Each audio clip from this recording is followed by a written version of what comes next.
I love Speed Racer.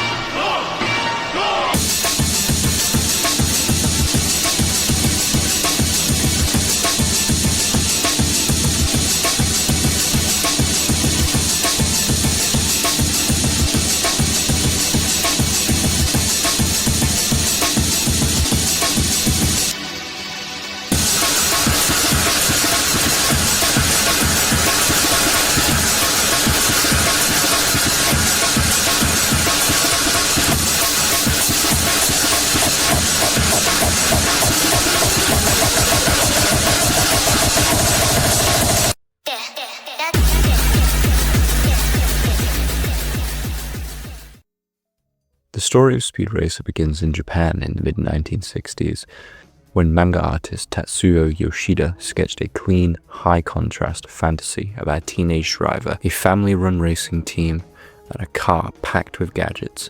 The animated series that followed, Mac Go-Go-Go, released internationally as Speed Racer, ran only a year but became a durable export. Its English dub, Rushed and Breathless, helped fix the show in the American pop culture far beyond its original footprint.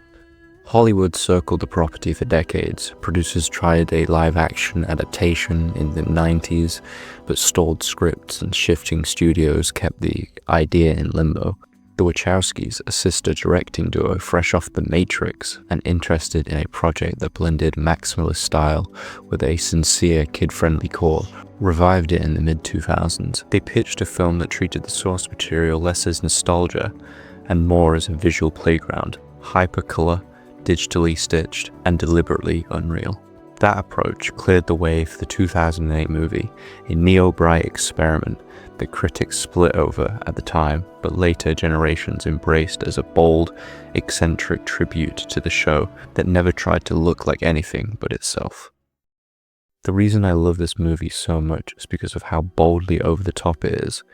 It landed right between the first Iron Man and The Dark Knight Rises, which I'm sure played a role in why critics barely looked at it. At a moment when everything was drifting towards darker, hyper-real superhero stories, this thing showed up like a neon detour, loud, strange, and completely unabashed of what it wanted to be. And that, in my opinion, is phenomenal.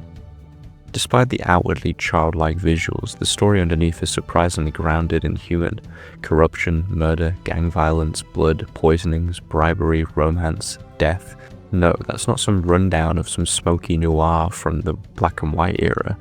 Those are the plot threads that run through this wild, brightly painted film.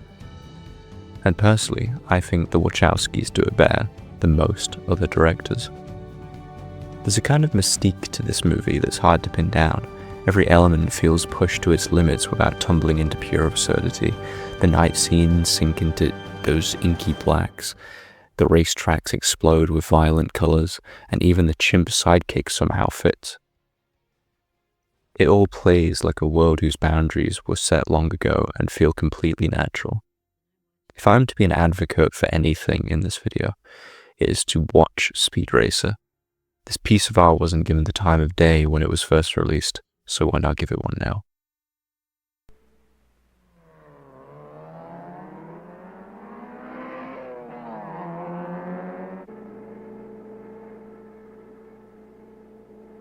Look at those clouds up there. They're beautiful. And it's a perfect day for a drive.